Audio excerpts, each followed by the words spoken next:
السلام عليكم تلاميذي الاعزاء، مرحبا بكم في القناه. الدرس ديال اليوم هو لي زاتوم اي لي موليكيل. قبل ما نبدا الدرس ما تنساوش ديروا لي اشتراك، تفعيل الجرس باش يوصلكم اي جديد، واعجاب بالفيديو. عنوان الدرس هو لي زاتوم اي لي موليكيل. لي زاتوم اون اغاب هما الذرات، لي موليكيل اون اغاب هما الجزيئات. الهدف من هذا الدرس هو اننا نعرفوا نفرقوا بين لي زاتوم وبين لي موليكيل، يعني نفرقوا بين الذرات وبين الجزيئات. اولا نعطيو التعريف ديال l'atome. L'atome est une particule infiniment petite, invisible et de forme sphérique. الذرة عبارة عن دقائق صغيرة invisible ما كنشوفوهاش et de forme sphérique كتكون على كروية الشكل. Tous les matières sont constituées d'atomes. جميع المواد كيتكونوا لينا من ذرات. l'atome invisible à l'œil. l'atome ما كنشوفوهاش بالعين ديالنا. دونك انطلاقا من التعريف ديال l'atome عرفنا ان l'atome هي عبارة عن particule infiniment petit، عبارة عن دقائق صغيرة indivisible et de forme sphérique، غير قابلة للانقسام والشكل ديالها كيكون كروي. عرفنا ان جميع المواد كتكون لينا من لي زاتوم. tous les matières sont constituées d'atomes. l'atome est invisible à l'œil. الذرة ما كنشوفوهاش بالعين ديالنا. ثانيا symbole de l'atome، الرمز ديال الذرة، حيت كل ذرة عندها الرمز ديالها. l'atome est symbolisé par la première lettre de son nom latin et écrit par une majuscule. Parfois, une deuxième lettre est ajoutée et écrit en minuscule. l'atome كنرمزو لها بالحرف الاول من الاسم ديالها وكنكتبوه اون ماجيسكيل، وبعد مرات كناخذوا حتى الحرف الثاني وكنكتبوه اون مينيسكيل، يعني كناخذوا الحرف الاول كنكتبوه ماجيسكيل والحرف الثاني كنكتبوه مينيسكيل. بعض المرات ماشي دائما. Pour simuler l'atome on utilise un module. بالنسبه للذره كيكون عندها واحد نموذج composé de boules différents.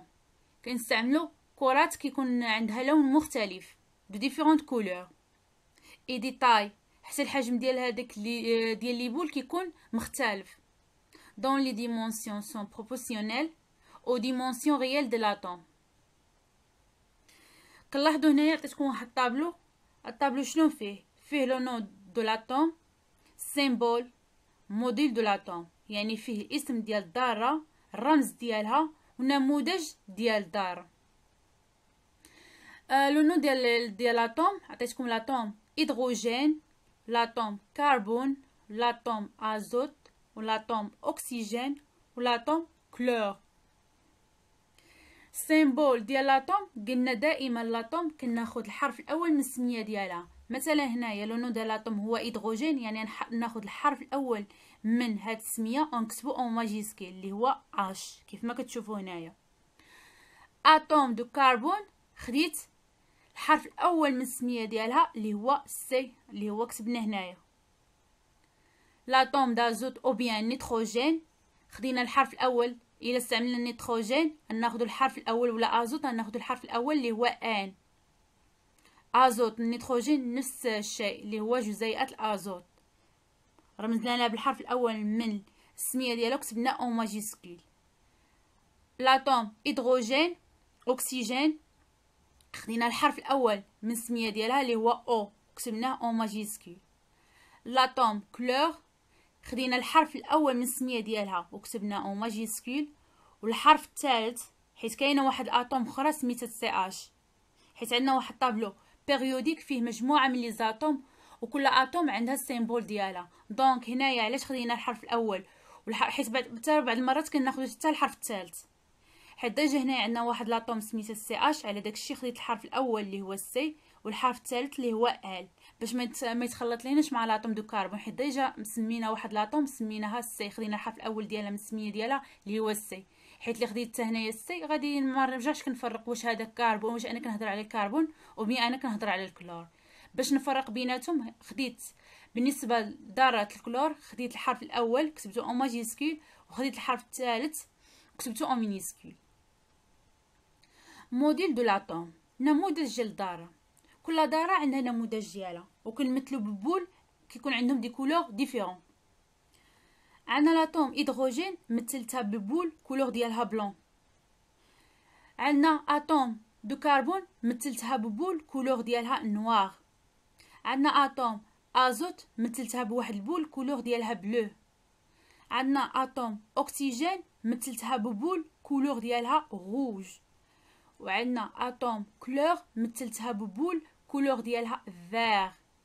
وكنلاحظ ان لا طاي ديال هاد لي بول كتختلف، يعني الحجم ديالها كيختلف من ذره الى اخرى كيف ما كنشوفوا هنايا. اصغر اتوم عندنا هي اتوم هيدروجين، واكبر اتوم عندنا هنايا هي اتوم كلور. مفهوم؟ ثانيا غنتكلموا على لي موليكول، يعني على الجزيئات. définition des molécules. Une molécule est un groupement de plusieurs atomes identiques ou différentes liés entre eux. الجزيئات هي عبارة عن مجموعة من الذرات، يا إما يكونوا إيدونتيك متساويين ولا يكونوا ديفيرون، وهذيك الذرات كيكونوا مرتبطين بيناتهم. هذا هو التعريف ديال الموليكول، يعني ان الموليكول كتكون من بليزيور اتوم سوا يكونوا ايدونتيك او بيان يكونوا ديفيرون وكيكونوا لي اونتر كيكونوا مرتبطين مع بعضياتهم. فورميل دين موليكول، الصيغه ديال الجزيئه. La molécule est représentée par une formule qui contient les symboles des atomes qui la constituent, puis on ajoute le nombre de chaque type d'atome à droite et en bas de son symbole. بالنسبة للصيغة ديال الجزيئة كنمثلوها بواحد qui contient des symboles des atomes، les symboles des atomes اللي كتحتوي عليها. puis on ajoute le nombre de chaque type، كنأجوتيو le nombre ديال هذيك لي type des atomes، شحال عندي من اتوم.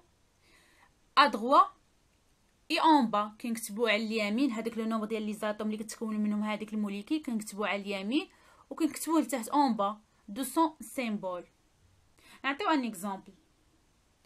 كيف ما كتشوفوا هنايا عطيتكم لا موليكول دو جزيئه ديال الماء. هاد الجزيئه ديال الماء هي عباره عن موليكول كتكون ليا من لي زاتوم ديفيرون، بحال اللي كنشوفوا هنايا. عندنا دو زاتوم ديفيرون، عندنا لاتوم ديدروجين وعندنا لاتوم دوكسيجين، يعني هاد لي جوج ديال لي زاتوم ديفيرون ومرتبطين مع بعضياتهم ليا اونتر. بالنسبه هاد الموليكول دو كي كونتيان دو زاتوم ديدروجين كيف ما كتشوفوا هنايا عندنا H2 كنقولوا H12 يعني كتقول لي من جوج ديال لي زاتوم ديدروجين اي ان اتوم دوكسيجين. وقلنا لو نومبر داتوم كنكتبو ادغوا كيف ما كتشوفوا هنايا ادغوا اي اون با كنكتبوه لتحت من هذاك لاتوم. دائما لو نومبر داتوم كنكتبو تحت من لاتوم. اي ان سول اتوم دوكسيجين اللي هو هنايا عندنا وحده بلا ما كتبنا واحد. كيف ما كتشوفوا هنايا هانت السيمبول دو لاتوم ديدروجين هو هذا، سيمبول دو لاتوم دوكسيجين هو هذا، وعندنا لو نومبر داتوم دوكسيجين بريزون دون لاتوم هو هذا كيمثل ليا واحد غير ما كاتبين لا داعي اننا نكتبوه. ولو نومبر داتوم ريبريزونطاسيون دي موليكول، تمثيل ديال الجزيئات. هنا عطيتكم في الطابلو عطيتكم مجموعه من الجزيئات غادي ندير لهم نعطيو لي فورميل ديالهم يعني الصيغه ديالهم، نعطيو كومبوزيسيون اون اتوم التركيب ديال هذيك الجزيئه من ماده تتكون تلك الجزيئه، وموديل موليكولير نموذج الجزيئه الناغب. اسم ديال الجزيئه، اول جزيئه عطيتكم اللي هي جزيئه الماء لو. فورميل ديالها يعني الصيغه ديالها كرمزوا لها ب H2، الصيغه ديالها هي H2. كومبوزيسيون اون اتوم، من ماذا تتكون جزيئات الماء؟ تتكون من ذرتي هيدروجين جوج ذرات ديال الهيدروجين اي ان سول اتوم دوكسيجين. كيف ما كنلاحظوا هنايا ان جزيئات الماء كتكون ليا من دوز اتوم ديدروجين اي ان سول اتوم دوكسيجين. موديل موليكولير اللي هو نموذج جزيئي. كيفاش كنرسم هاد الجزيئه ديال الماء؟ عرفنا ان جزيئات الماء كتكون ليا من جوج اتوم ديدروجين اي ان سول اتوم دوكسيجين. يعني خصني كل اتوم اللي نجي نمثلها خصني نعرف الكولور ديال البول ديالها. مثلا هنايا عندنا اتوم لا موليكول دو كتحتوي على دوز اتوم ديدروجين، لا كولور ديال البول يكون بلون. اي ان سول اتوم ديال الاكسجين الكولور ديال البول يكون روج. كيف ما كتلاحظوا هنايا ان سول اتوم ديال الاكسجين كولور ديالها روج، اي دوز اتوم ديال الهيدروجين كولور ديالهم بلون.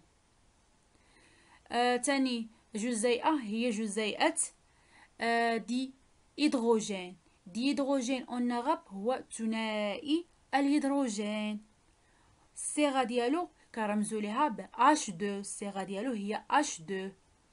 كومبوزيسيون اون اتوم هاد لا موليكول ديال هيدروجين كي كونتين دوز اتوم ديدروجين، حيت كتحتوي ليا على جوج ديال لي زاتوم ايدونتيك اللي هما ذرات الهيدروجين. موديل موليكولير تمثيل ديال الجزيئه او النموذج الجزيئي. لا موليكول ديدروجين كنمثلها بدو بول كولور ديالهم بلون.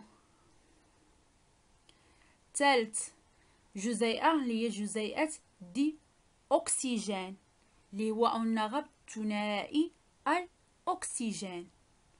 فورميل ديالو يعني الصيغه ديالو هي O2. كومبوزيسيون اون اتوم هاد الجزيئات دي اكسجين كي كونتين دوز اتوم دوكسيجين، يعني كتحتوي على جوج ذرات الهيدروجين، يعني دوز اتوم ايدونتيك. موديل موليكولير نموذج جزيئي.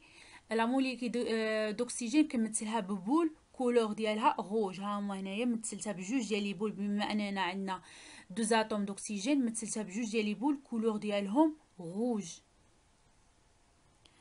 رابع موليكول اللي هي دي اوكسيد دو كربون. ديوكسيد دو كربون.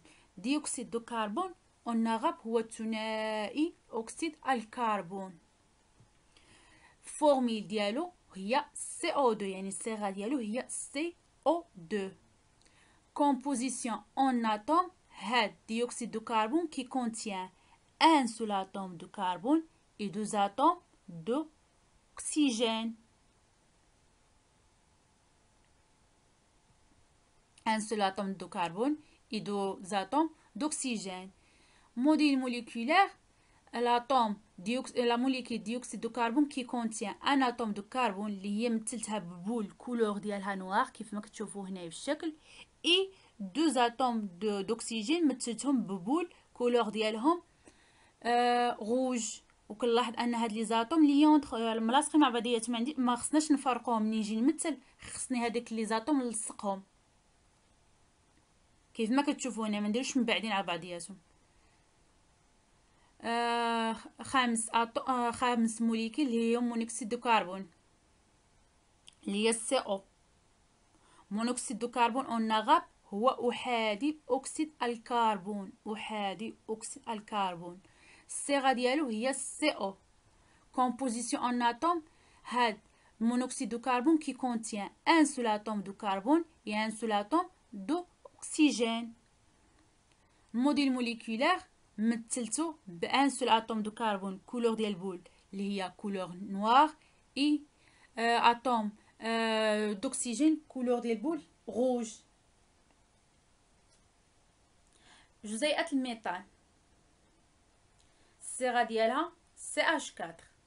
كومبوزيسيون اون اتوم هاد جزيئة الميثان كي كونتيان ان اتوم دو كربون اي 4 اتوم d'hydrogène. كيف ما كتشوفوا هنا un atome de carbone و 4 atomes d'hydrogène. موديل موليكولير نموذج جزيئي.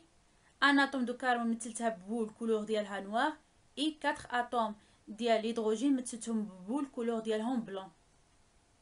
موليكول ديازوت او بيان دي نيتروجين لا ميم شوز، هي جزيئات ثنائي الازوت. فورميل ديالها هي N2. كومبوزيسيون اون اتوم عندنا qui contient 2 atomes d'azote. موديل موليكولير مثلتها بجوج ديال لي بول كولور ديالهم بلو. باش نعرف ندير موديل موليكولير ديال واحد الموليكول خصني ضروري نعرف كل اتوم ولا كولور ديال البول ديالها. مثلا عندنا اتوم ديال الهيدروجين كولور ديال البول بلون كنمثلها ببول كولور ديالها بلون. اتوم دو كربون كنمثلها ببول كولور ديالها نوار. اتوم ديال ازوت كنمثلها ببول كولور ديالها بلو. اتوم ديال الاكسجين كنمثلها ببول كولور ديالها روج. واتوم دو كلور كنمثلها ببول كولور ديالها فير. يعني كل اتوم خصني نعرف الكولور ديال هذاك البول اللي كنمثلها به، حيت ضروري باش يكون عندنا موديل موليكولير صحيح. وخص هذيك لي زاتوم يكونوا لي اونتر خصهم يكونوا ملاصقين مع بعضياتهم. cours pur et cours pur composé. Le cours pur simple et cours pur composé. جسم بسيط وجسم مركب. Le cours pur جسم بسيط. Définition ديالو. Le cours pur est constitué par des molécules identiques dont les atomes sont les mêmes. تعريف ديال جسم بسيط: يتكون الجسم بسيط من جزيئات مكونة من ذرات بنفس الذرات. هذا هو التعريف ديال جسم بسيط: يتكون جسم بسيط من جزيئات مكونة من نفس الذرات constitué par des molécules identiques dont les atomes sont les mêmes. يعني يتكون جسم بسيط من جزيئات مكونة من نفس الذرات. هذا هو التعريف ديال الجسم بسيط. نعطيو ان اكزامبل. H2 اللي هي ديال الهيدروجين عبارة عن كور بور حيت كتكون من نفس الذرة اللي هي هيدروجين، حيت عندنا جوج ذرات ديال الهيدروجين. O2 اللي هو ديوكسيجين اللي هو النغب ثنائي الاكسجين حتى هو عبارة عن كور بور حيت كيتكون ليا من نفس الذرة اللي هي الاكسجين. ديازوت اللي هو N2 حتى هو عبارة عن كور بور حيت كيتكون ليا من نفس الاتوم اللي هي ازوت او بيان نيتروجين. هذا هو تعريف ديال لو كور بور يعني جسم بسيط، هو انه يتكون من جزيئات مكونة من نفس الذرات. لو كور بور كومبوزي الجسم مركب. التعريف ديالو: لو كور كومبوزي est constitué par des molécules identiques dont les atomes sont différents. يعني ان التعريف ديال الجسم مركب هو ان جسم مركب يتكون من جزيئات مكونة من ذرات مختلفة، العكس ديال لو كور بور سامبل جسم بسيط. نعطيو ان اكزامبل ديال لو كور بور كومبوزي. عندنا H2O يعني جزيئة ديال الماء. هذه عبارة عن جسم مركب. علاش؟ حيت كيتكون ليا من ذرات مختلفة، كيتكون ليا من ذرة الهيدروجين وذرة الاكسجين يعني دو زاتوم ديفيرون. نعطيو جزيئات ديوكسيد دو كربون يعني ثنائي الاكسيد كربون. ثنائي الاكسيد كربون يعني ديوكسيد دو كربون كذلك هو عبارة عن كور كومبوزي. علاش؟ حيت كيتكون ليا من ذرة الكربون وذرة الاكسجين دو زاتوم ديفيرون. لا ميم شوز بالنسبة لا موليكول دو بوتان، جزيئات البوتان اللي هي الصيغة ديالها C4H10 كنرمزو لها بالسي 4H10. كذلك هذه جزيئة البوتان لا موليكول دو بوتان كي كونتيان l'atome de carbone l'atome d'hydrogène يعني دو زاتوم ديفيرون.